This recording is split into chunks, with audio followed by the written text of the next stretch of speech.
ಅರುಣೋದಯದಲ್ಲಿ ಎದ್ದು ಮೊರೆ ಇಟ್ಟೆನು, ನಿನ್ನ ವಾಕ್ಯವನ್ನು ನಿರೀಕ್ಷಿಸಿಕೊಂಡಿದ್ದೇನೆ.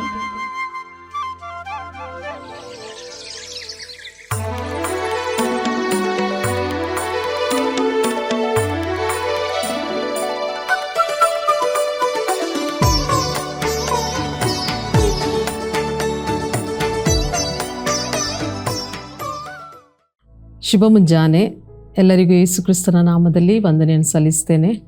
ಈ ಬಿಗ್ ಜೆ ಮಾಧ್ಯಮದ ಮೂಲಕ ಅವಕಾಶವನ್ನು ಕೊಟ್ಟಂಥ ತಂದೆಯಾದ ದೇವರಿಗೂ ಸ್ತೋತ್ರ ಸಲ್ಲಿಸ್ತೇನೆ.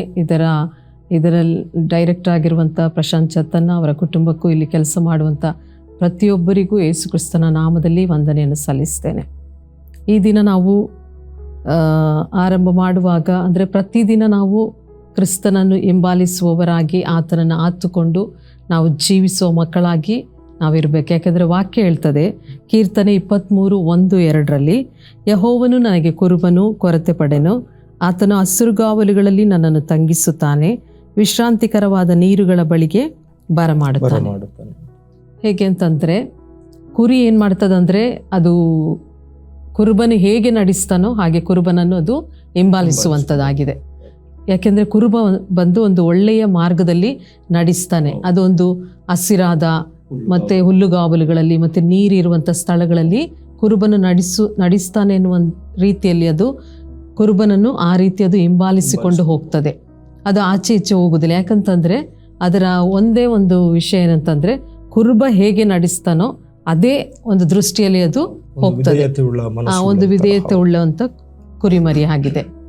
ಸೊ ನಾವೇನು ಮಾಡ್ಬೇಕಂತಂದರೆ, ನಮ್ಮ ಜೀವಿತದಲ್ಲಿ ಕೂಡ ನಮಗಾಗಿ ಕುರುಬನಾಗಿರುವ ಯೇಸು ಕ್ರಿಸ್ತನನ್ನು ನಾವು ಹಿಂಬಾಲಿಸಬೇಕಾಗಿದೆ ಮುಂಜಾನೆ ವೇಳೆಯಲ್ಲಿ.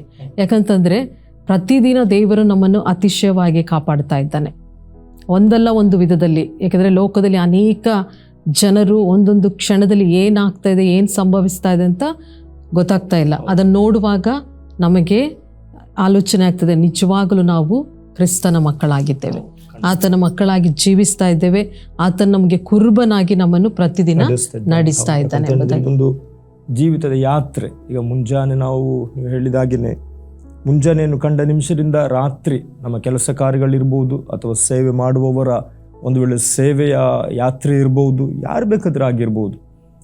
ಮುಂಜಾನೆ ಎದ್ದ ತಕ್ಷಣ ನಾವೇನು ಮಾಡ್ತೇವೆ, ಬಹಳ ತರಾತುರಿಯಲ್ಲಿ ನಮ್ಮ ದಿನವನ್ನು ಆರಂಭಿಸ್ತೇವೆ. ಅದರಲ್ಲಿ ದೇವರ ವಾಕ್ಯ ಹೇಳುವ ಪ್ರಕಾರವಾಗಿ ಯೆಹೋವನು ನನಗೆ ಕುರುಬನು, ಅದು ದಾವೀದನ ಒಂದು ಒಳ್ಳೆಯ ಅನುಭವವಾಗಿದೆ. ಯಾಕಂದರೆ ಅವನು ಸಹ ಕುರಿ ಹಿಂಡನ್ನು ಬಹಳ ಚಾಣಕ್ಷತದಿಂದ ಅಥವಾ ಒಂದು ಜವಾಬ್ದಾರಿಯುತನಾಗಿ ಆ ಕುರಿಗಳನ್ನು ಅವನೇನು ಮಾಡ್ತಿದ್ದ, ಸಾಕ್ತಿದ್ದ. ನಮಗೆ ಗೊತ್ತಿದೆ, ನಾವು ವಚನಗಳನ್ನು ಓದಿದ್ದೇವೆ. ಹೇಗಂತ ಹೇಳಿದರೆ, ಕುರಿಗಳನ್ನು ಈ ಸಿಂಹ ಅಥವಾ ಕರಡಿಗಳು ಬಂದು ಅವುಗಳನ್ನು ಹಿಡಿಯುವಂಥ ಸಂದರ್ಭಗಳಲ್ಲಿ ಅದರ ಬಾಯಿಗಳಿಂದ ಅವನೇನು ಮಾಡ್ತಿದ್ದಂತೆ, ತಪ್ಪಿಸಿ ಕಾಪಾಡ್ತಿದ್ದ, ಅದನ್ನು ರಕ್ಷಿಸ್ತಿದ್ದ ಎಂಬುದಾಗಿ.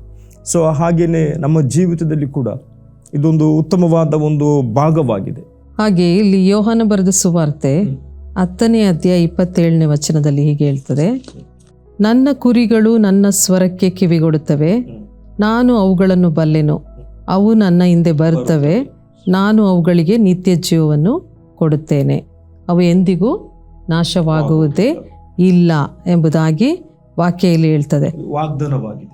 ಹೌದು, ಕ್ರಿಸ್ತನನ್ನು ಹಿಂಬಾಲಿಸುವಂಥ ಅಥವಾ ಯೇಸು ಸ್ವಾಮಿಯನ್ನು ಒಳ್ಳೆಯ ಕುರುಬನೆಂಬುದಾಗಿ ನಂಬಿಕೆಯಿಂದ ಆ ದಿವಸವನ್ನು ಆರಂಭಿಸುವಂಥ ಜನರಿಗೆ ಇದು ಅತ್ಯುತ್ತಮವಾದ ಒಂದು ವಾಗ್ದಾನವಾಗಿದೆ. ಯಾಕಂದರೆ ಕಳವಳ, ಆಗ ಹೇಳಿದಾಗಿನೇ ಏನೇನೋ ನಡೀತದೆ ಪ್ರಪಂಚದಲ್ಲಿ ಅಥವಾ ನಮ್ಮ ಸುತ್ತಮುತ್ತ ಏನು ನಡೀತದೆ ಎಂಬಂಥ ಒಂದು ಸಂಗತಿಗಳು ನಾವು ಎದುರು ನೋಡ್ಲಿಕ್ಕೇನೆ ಆಗ್ತಾ ಇಲ್ಲ. ಬಹಳ ಒಂದು ಹೋರಾಟದ ಜೀವನ ಈ ದಿನಗಳಲ್ಲಿ. ಅದು ಕ್ರೈಸ್ತರೇ ಇರ್ಬೋದು ಅಥವಾ ಯಾವ ಒಂದು ಪರಿಸ್ಥಿತಿಯಲ್ಲಿ ಬದುಕುವಂಥ ಮನುಷ್ಯ ಮಾತ್ರದವನೇ ಇರ್ಬೋದು.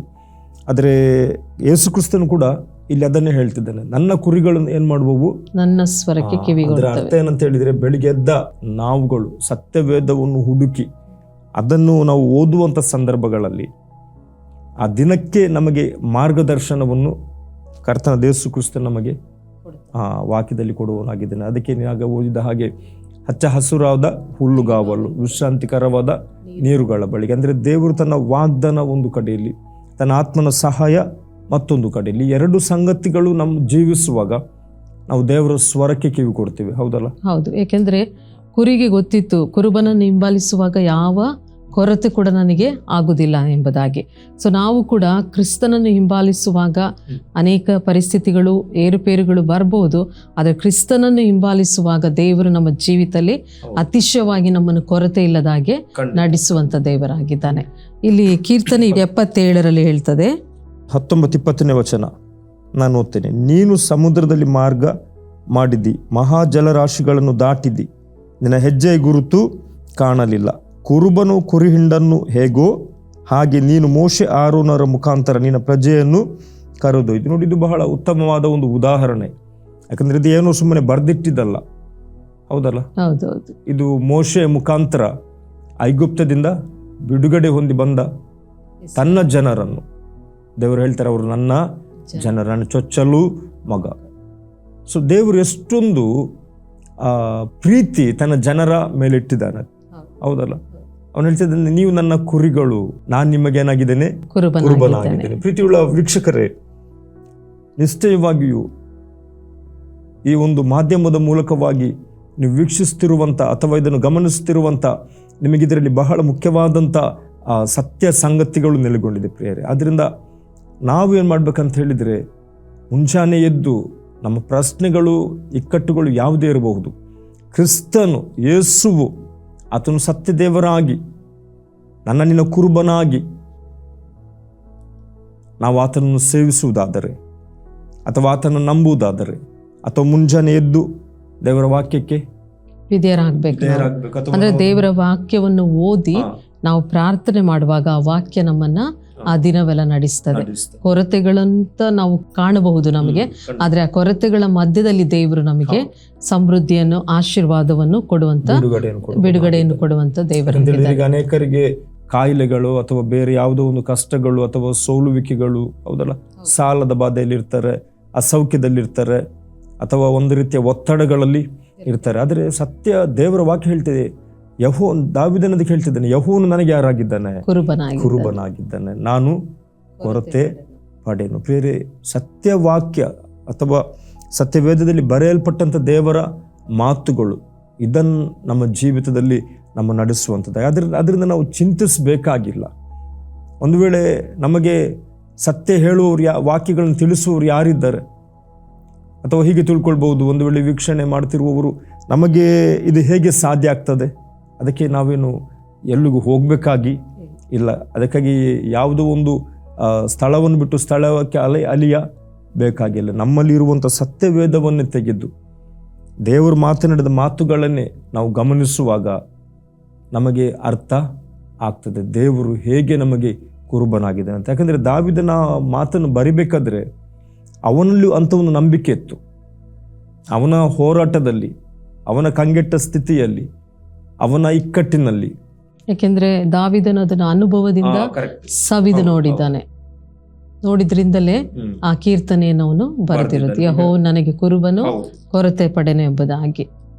ಅದಕ್ಕೆ ನಾವು ಇಲ್ಲಿ 77ನೇ ಕೀರ್ತನೆ ಆಸಾಫನು ಬರೆದಂಥ ಕೀರ್ತನೆಯಾಗಿದೆ. ಅವನು ಇಸ್ರಾಯೇಲರ ಕುರಿತಾಗಿ ಅವನು ಮಾತನಾಡ್ತಿದ್ದಾನೆ. ಇಸ್ರಾಯೇಲರನ್ನು ದೇವರು ಆ ಒಂದು ಅರಣ್ಯದ ಯಾತ್ರೆಯಲ್ಲಿ ಅಲ್ಲಿ ಏನು ಹೇಳ್ತಿದ್ದಾನೆ, ಅವನು ನೀನು ಸಮುದ್ರದಲ್ಲಿ ಮಾರ್ಗ ಮಾಡಿದಿ, ಮಹಾ ಜಲರಾಶಿಗಳನ್ನು ದಾಟಿದಿ, ನಿನ್ನ ಹೆಜ್ಜೆಯ ಗುರುತು ಕಾಣಲಿಲ್ಲ. ಇವತ್ತಿಗೂ ನಮ್ಮ ಅನುಭವ ಅದೇ ತಾನೆ. ಹೌದು, ನಮ್ಮ ದೇವರು ಕಣ್ಣಿಗೆ ಕಾಣುವಂಥ ದೇವರು ಅಲ್ಲ. ಆತನನ್ನು ಯಾವುದೋ ಒಂದು ಏನೋ ಒಂದು ಆಕೃತಿ ಮಾಡಿ ನಾವು ನಂಬುವಂಥ ದೇವರನ್ನು ನಾವು ನೋಡಲಿಕ್ಕೆ ಸಾಧ್ಯ ಇಲ್ಲ. ಆತನು ದೇವರ ಸತ್ಯವೇದ ಹೇಳುವ ಹಾಗೆ ಆತನು ಪರಲೋಕದಲ್ಲಿದ್ದಾನಂತ, ಆತನು ಮೋಕ್ಷದಲ್ಲಿರುವಂಥ ಸ್ವರ್ಗದಲ್ಲಿರುವಂಥ ದೇವರು. ನಾವು ಆತನು ನೋಡ್ಬೇಕಾದ್ರೆ ಇದರ ಮುಖಾಂತರ ಮಾತ್ರ ನೋಡ್ಲಿಕ್ಕೆ ಸಾಧ್ಯ, ಖಂಡಿತ, ಹೌದಲ್ಲ? ಆತನು ನಂಬುವಾಗ ನನಗೆ ನೀನು ಕುರುಬನಾಗಿದ್ದೆ, ನಾನು ನಿನ್ನ ಕುರಿಯಾಗಿದ್ದೆ, ನಾನು ನಿನ್ನ ನಂಬುತ್ತೇನೆ. ಈ ದಿನದೆಲ್ಲ ಯಾತ್ರೆಯಲ್ಲಿ ನನಗೆ ಯಾರು ಸಹಾಯಕರು? ನೀನೇ ಸಹಾಯಕರು. ಅದನ್ನು ಅವನಲ್ಲಿ ಬರುತ್ತಿದ್ದಾನೆ. ಅವನು ಹೆಜ್ಜೆ ಗುರುತು ಏನಾಗ್ಲಿಲ್ಲಂತೆ, ಕಾಣಲಿಲ್ಲ. ನಮ್ಮ ಕಣ್ಣಿಗೆ ಅವನು ಕಾಣುವವನಲ್ಲ, ಅಥವಾ ಅವನನ್ನು ಯಾವುದೋ ಒಂದು ರೀತಿಯಲ್ಲಿ ನಾವು ತಯಾರು ಮಾಡುವುದಕ್ಕೂ ಆಗುವುದಿಲ್ಲ. ಆತನ ಅಂಥ ಮಹಿಮೆಯುಳ್ಳ ದೇವರು. ಆತನ ಮುಂದೆ ನಾವು ನಂಬುತ್ತೇವೆ ಎಂಬುದಾಗಿ ಹೇಳುವಾಗ ಮಾತ್ರ ಆ ನಂಬಿಕೆ ನಮ್ಮನ್ನು ದೃಢಪಡಿಸುವ ದೇವರಾಗಿದ್ದಾನೆ. ಕುರುಬನು ಕುರಿ ಹಿಂಡನು ಹೇಗೋ ಹಾಗೆ ನೀನು ಮೋಶೆ ಆರೋನರ ಮುಖಾಂತರ ನಿನ್ನ ಪ್ರಜೆಯನ್ನು ಕರೆದೊಯ್ದು. ನೋಡಿ ಎಂಥ ಅನುಭವ, ಇದು ನಡೆದಂಥ ಸಂಗತಿಗಳು. ಹೌದಲ್ಲ? ಹೌದೌದು. ನಡೆದಂಥ ಸಂಗತಿಗಳು. ಅದರಿಂದ ನಮಗೂ ಭಯ ಬೇಡ, ನಮಗೂ ಚಿಂತೆ ಬೇಡ. ಅನೇಕ ಬಾರಿ ಏನಾಗ್ತದೆ, ಇನ್ನೊಂದು ವಿಷಯ ಏನಂತ ಹೇಳಿದರೆ, ವಾಕ್ಯಗಳೆಲ್ಲ ಗೊತ್ತಿರ್ತದೆ. ಹೌದು, ಹೌದಲ್ಲ?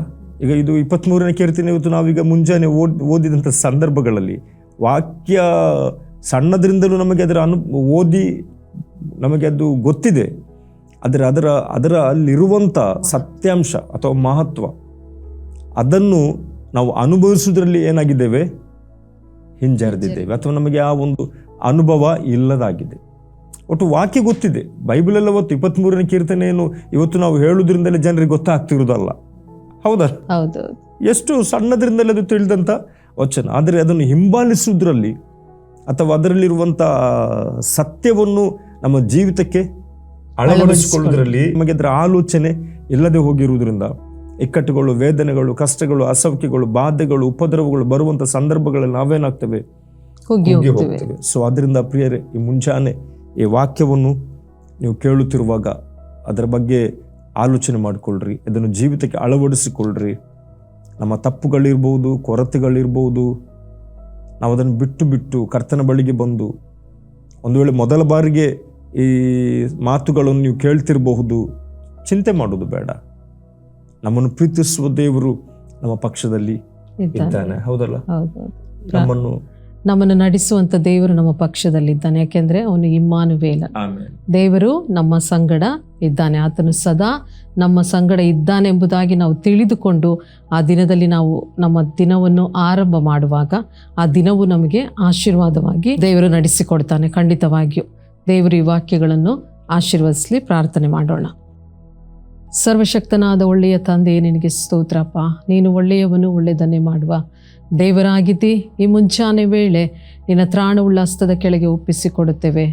ಯೆಹೋವನು ನನಗೆ ಕುರುಬನು, ಕೊರತೆ ಪಡೆನು ಎಂಬುದಾಗಿ ದಾವೀದನು ಅನುಭವದಿಂದ ಸವಿದು ನೋಡಿ ಅದನ್ನು ಬರೆದಿರುವಾಗ ಆ ವಾಕ್ಯವು ಸಾಧಾರಣವಾದ ವಾಕ್ಯವೆಂದು ನಾವು ತೆಗೆದುಕೊಳ್ಳದ ಹಾಗೆ, ವಾಕ್ಯ ಓದುವಾಗ ಆ ವಾಕ್ಯದ ಕರ್ತನೆ ಆಳವನ್ನು, ಆ ಸತ್ಯವನ್ನು ನನಗೆಂದು ನಾನು ತೆಗೆದುಕೊಂಡು ಓದುವಾಗ ಆ ವಾಕ್ಯ ನನ್ನನ್ನು ಆ ದಿನ ನಡೆಸುತ್ತದೆ. ವೀಕ್ಷಿಸ್ತಿರುವ ಪ್ರತಿಯೊಂದು ಜನರಿಗಾಗಿ ನಾನು ಸ್ತೋತ್ರ ಸಲ್ಲಿಸ್ತೇನೆ. ಅವರನ್ನು ಆಶೀರ್ವದಿಸು. ಯಾರ್ಯಾರು ಯಾವ ಪರಿಸ್ಥಿತಿಯಲ್ಲಿದ್ದಾರೋ, ಯಾವ ಕೊರತೆಯಲ್ಲಿದ್ದಾರೋ ಅವರ ಕೊರತೆಗಳನ್ನು ನೀನು ನೀಗಿಸು, ಅಗತ್ಯಗಳನ್ನು ಸಂಧಿಸು ದೇವರೇ.